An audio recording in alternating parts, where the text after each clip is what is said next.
โดนนานมาแล้วที่หมู่บ้านชนบทแห่งหนึ่งเป็นหมู่บ้านชาวลาวที่นับถือพุทธศาสนาสมัยนั้นยังบ่มีไฟฟ้าและอยู่ห่างไกลจากความเจริญ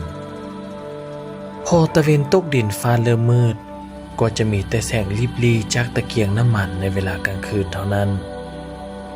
แต่ประชาชนก็มีความสุขตามภาษาชาวบ้านในชนบทโดยประชาชนส่วนหลายประกอบอาชีพเกษตรกรรมเฮ็ดไร่เฮ็ดนาปลูกข้าวเป็นหลักซึ่งจะใช้ควายเป็นแรงงานในการไถนาและยังช่วยเหลือซึ่งกันและกันจนแล้วทุกครัวเรือนถือได้ว่าสมัยนั้นชาวบ้านมีความสามัคคีกันหลายกว่ายุคปัจจุบันอีกในหมู่บ้านแห่งนี้มีวัดหนึ่งซึ่งตั้งอยู่หัวบ้านทางทิศเหนือไกลๆวัดนั้นมีแม่น้ำน้อยไหลผ่านและมีท่าน้ำที่ชาวบ้านเฮ็ดขึ้นเพื่อใช้อาบร่วมกันบรรยากาศบริเวณวัดติดกับป่าและมีต้นโพใหญ่อ้อมรอบวัดทุกทิศให้ความร่มเย็นในเวลากลางเวนแต่ในเวลากลางคืนแทบจะบ่มีชาวบ้านคนใดย่างกายเลยเพราะบรรยากาศมันวังเวงโดยเฉพาะในคืนเดือนเพ็ญพอมีแสงจันทร์พ้นขอบฟ้าทางทิศตะวันออกแสงจันทร์ก็พาดผ่านกิ่งก้านที่แผ่สาขาของต้นโพเหตุให้เกิดเป็นเงาสะท้อนลงพื้นดินเปรียบเหมือนเงาของเปรตที่กำลังโหยหวนขอส่วนบุญประกอบกับสายลมที่พัดผ่านมาเป็นบางข้างข่าวยิ่งเห็นให้ส่วนคนหัวลุกซึ่งวัดในชนบทสิมหรือศาลาวัดนั้นจะเฮ็ดด้วยไม้ทั้งหลังยกพื้นสูงมีตารางคล้ายคือกับเรือนของประชาชนมุงด้วยไม้และกุฏิก็จะเฮ็ดเป็นห้องน้อยๆแต่ละห้องก็อยู่ในสิมทั้งหมดหมายความว่าทั้งสิมและกุฏิเป็นหลังเดียวกันเพียงแต่มีการแบ่งเขตการใช้งานต่างกันเท่านั้นโดยชาวบ้านเล่ากันว่าวัดแห่งนี้มีเปรตตนหนึ่งที่อาศัยอยู่เป็นเวลาหลายร้อยปีถ้าหากว่ามีพระหรือสามเณรมาบวชใหม่พระและสามเณรเหล่านั้นจะนอนจำวัดที่นั่นและจะมีฆราวาสที่เป็นญาติพี่น้องหรือเป็นหมู่คู่ของสามเณรเหล่านั้นจะไปนอนเป็นหมู่เพราะยานว่าสามเณรบวชใหม่เหล่านั้นจะยานและบ่กล้านอนแต่ก็ต้องเจอดีทุกคนโดยเฉพาะสามเณรน้อย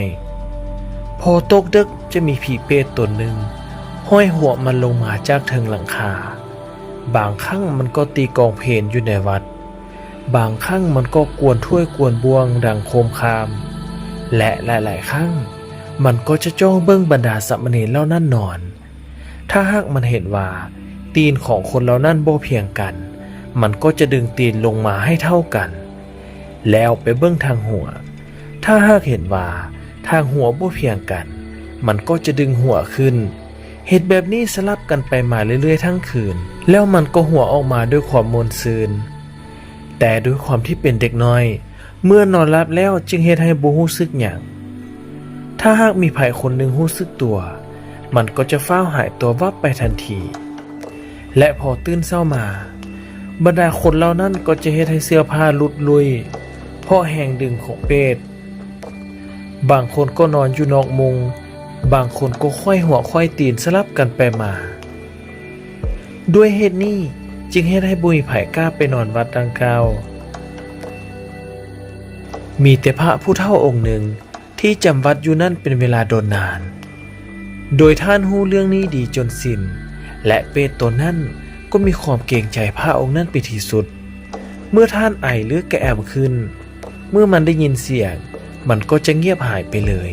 และบ่กล้ามายอกอีกในค่ำคืนนั้นแต่ส่วนหลายแล้วท่านอยากลองจิตใจของพระเนรเหล่านั้นจึงปล่อยให้เปรตตัวนั้นยอกคนเหล่านั้นอยู่เรื่อยๆนอกจากผีเปรตแล้วว่ากันว่าวัดแห่งนี้ยังมีผีแม่ลูกคู่หนึ่งที่มักจะวนเวียนมาวัดแห่งนี้เสมอเมื่อมาฮอดวัดแล้วมันก็จะหาเก็บกระดูกเก็บเศษอาหารที่ตกหล่นตามพื้นดินกินเสียงดังกอบแกบอยู่กองตารางวัดแล้วผู้เป็นแม่ก็จะแลบลิ้นของมันเลี่ยพื้นวัดไปเรื่อยๆเพื่อทำความสะอาดที่เป็นแบบนั้นก็เพราะว่าเมื่อตอนยังมีชีวิตอยู่ผีตนนี้เวลามาเฮ็ดบุญในวัดเทื่อใดตอนจะกลับบ้านก็จะมักลักเอาถ้วยเอาบวงเอาเครื่องของวัดไป ไปเป็นของตนเสมอเหตุแบบนี้จนเป็นอาจินด้วยผลกรรมอันนั้นส่งผลเวลาตายก็เลยต้องมาเกิดเป็นสัมภเวสีสดใส่กรรมให้วัดโดยการใส่ลิ้นของตัวเองเลียพื้นวัดเพื่อทำความสะอาดเพื่อชดใช้หนี้สินที่เคยเอาเครื่องของวัดไปเป็นเวลาหลายร้อยปีแล้วโดยเฉพาะแม่นยามค่ำคืนมือดับมือเพ่ง15 ค่ำพอตกดึกพี่แม่ลูกคู่นี้ก็จะย่างจากปราสาทบ่อนที่ฝังศพของเขาเจ้าจากท้ายหมู่บ้านจูงแขนลูกย่างตามทางมาเรื่อยๆพี่แม่ลูกคู่นี้ย่างกายหมาก็จะหอนเสียงดังสนั่นประกอบกับเสียงลมพัดใบไม้เบาๆฝังแล้วผ่าขนหัวลุกจนมาฮอดวัดในยามเที่ยงคืนและก็มีชาวบ้านบางคนเห็นเป็นประจำในครั้งนั้นยังมีชายหนุ่มคนหนึ่งที่หากบวชเป็นพระใหม่ๆซึ่งเคยได้ยินแต่ผู้เฒ่าผู้แก่เล่าให้ฟังว่าเวลากลางคืนถ้าหากได้ยินเสียงอย่างอยู่ใต้ตารางกุฏิก็ห้ามส่องเบิงเพราะมันอาจจะเป็นเสียงผีแม่ลูกคู่นั้นที่กำลังส่องหากินและทำความสะอาดพื้นศาลาวัดอยู่พอตกดึกในค่ำคืนหนึ่งซึ่งเป็นวันศีล15 ค่ำพระจันทร์เต็มดวงเปล่งแสงสว่างอยู่ถึงท้องฟ้าที่ปราศจากก้อนเมฆพอตกดึกในขณะที่นอนหลับอยู่นั้นพระองค์นั้นก็สะดุ้งตื่นขึ้นเพราะได้ยินเสียงเหมือนมีสิ่งใดสิ่งหนึ่งที่กำลังย่ำกระดูกด่างโคบๆอยู่และเหมือนกับว่ามีคนกำลังลมกันอยู่ใต้ตารางวัดเมื่อได้ยินแบบนั้นก็นึกถึงคำผู้เฒ่าผู้แก่เล่าให้ฟังเรื่องผีแม่ลูกแต่ด้วยความอยากรู้อยากเห็นจึงเฮ็ดให้พระองค์นั้นส่องสายตาลงผ่านช่องว่างระหว่างไม้แป้นปูพื้นทันใดนั้นสายตาก็ไปกระทบกับสิ่งที่บ่คาดคิดปรากฏว่ามีหญิงสาวผู้หนึ่งตัวดำผอมแห้งเสื้อผ้าคาดเหียนผมยาวลุงลัง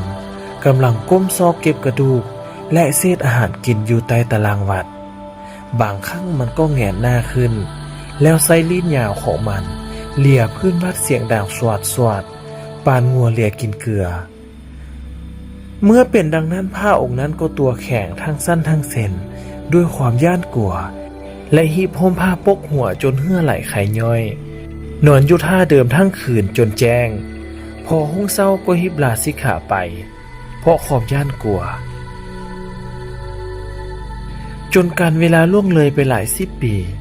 เมื่อทุกอย่างเปลี่ยนแปลงไปความเจริญก็เข้ามาและอาจจะเป็นด้วยผลบุญกุศลที่ชาวบ้านพากันแผ่เมตตาและอุทิศส่วนบุญกุศลให้ผีแม่ลูกคู่นั้นอยู่เสมอจึงบอกปรากฏว่ามีภัยพบเห็นผีแม่ลูกคู่นั้นอีกเลยนับแต่นั้นเป็นต้นมาจนถึงปัจจุบันถ้าท่านผู้ชมมักคลิปของเราก็อย่าลืมกดปุ่มติดตามและกดกระดิ่งด้านข้างเพื่อเป็นกำลังใจให้กับช่องของเราและเพื่อจะบ่ได้พลาดในคลิปต่อไปสำหรับมื้อนี้สบายดี